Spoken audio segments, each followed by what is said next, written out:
Bonjour et bienvenue sur les Vitamines du Royaume pour cette 6e vidéo sur la foi. Aujourd'hui, c'est la foi pour le combat. Beaucoup d'entre vous ignorent que nous sommes dans un combat. Nous sommes dans un combat à mort contre les puissances des ténèbres, contre Satan, contre le monde, contre la chair. Et nous avons des combats. Celui qui ne sait pas qu'il est dans un combat, il a déjà perdu la bataille. Le meilleur exemple de la foi pour le combat, c'est David dans 1 Samuel 17,45. Lorsque David affronta le Philistin, je vous rappelle que le Philistin faisait au moins 3,80 m de haut.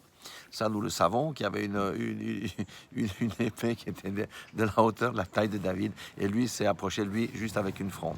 Mais il a dit ceci, lorsqu'il s'est avancé contre le Philistin. Il a dit, toi, tu marches contre moi avec l'épée, la lance et le javelot. Et moi, je marche contre toi au nom de l'Éternel, des armées, le Dieu des armées d'Israël que tu as insulté. Et aujourd'hui, ton cadavre, voilà, les oiseaux mangeront ta chair, etc., les oiseaux du ciel et les animaux de la terre. Voilà la foi pour le combat. Bon, bien sûr que David avait été exercé lorsqu'il était berger. C'est pour ça que, en combattant le lion et l'ours, c'est pour ça qu'on peut parler dans les combats spirituels si on n'a jamais combattu contre des petites choses.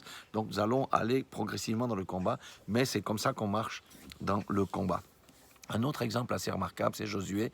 Josué poursuivait ses ennemis, et voilà que le soleil descendait, la lune commençait à apparaître, ça veut dire que la nuit allait arriver, et il ne pouvait pas avoir la victoire parce que ça donnait une chance aux ennemis de se regrouper. Qu'est-ce qu'il a fait Josué? Il a ordonné au soleil d'arrêter sa course, et à la lune aussi, selon ce qu'il est dit dans Josué 10,12, il dit en présence d'Israël, soleil, arrête-toi sur Gabaon, et toi lune sur la vallée d'Ajalon.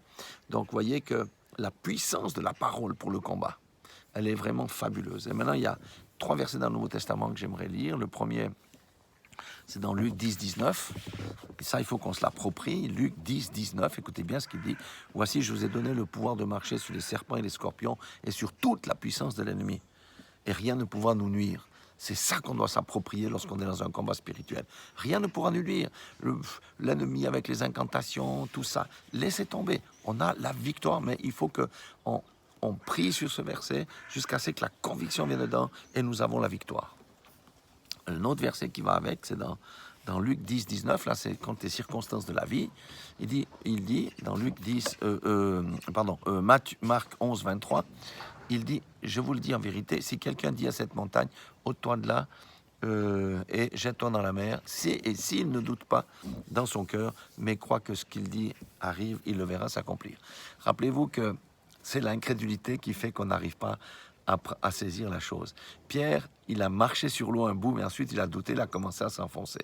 Ce verset-là, je vous le dis, il faut le manger, le malaxer, le manger, et nous vaincrons toutes les mauvaises circonstances de notre vie. Bien entendu, il faut que, vous connaissez que Dieu n'exauce pas les pécheurs, il faut qu'on soit dans une marche de justice et de droiture avec le Seigneur, bien entendu.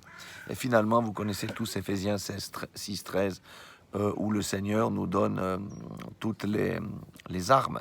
Il dit, c'est pourquoi prenez toutes les armes de Dieu afin de pouvoir résister dans les mauvais jours. Vous avez bien entendu, les armes de Dieu, pas nos armes charnelles. Hein, et de tenir ferme après avoir tout surmonté. Il parle de la ceinture de la vérité. Si je ne marche pas dans la vérité, je ne peux pas aller dans le combat spirituel. La cuirasse de la justice. Si je marche pas dans la droiture, dans la fraude, etc., je ne peux pas combattre. Les chaussures à vos pieds, le zèle que donne l'évangile de paix. Ce n'est pas l'évangile de la division, c'est l'évangile de paix. Prenez par-dessus tout le bouclier de la foi, voyez. Ça, c'est important, avec lequel vous pouvez éteindre tous les traits enflammés du malin. Rien ne peut résister.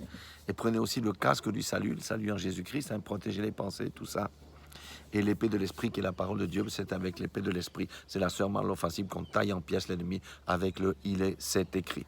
Voilà, c'est quelques éléments de foi pour le combat. Sachez que vous êtes dans un combat. Vous n'avez pas toujours besoin de courir chez le pasteur, chez les frères, les sœurs. Vous pouvez combattre vous-même par la foi, comme l'a fait David, comme l'a fait Josué.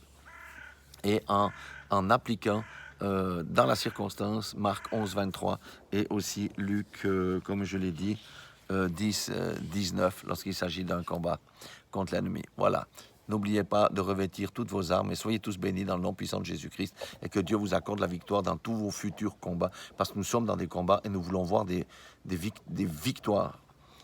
Certes, on peut perdre une bataille, mais nous visons la victoire dans la guerre. Soyez tous bénis dans le nom puissant de Jésus-Christ.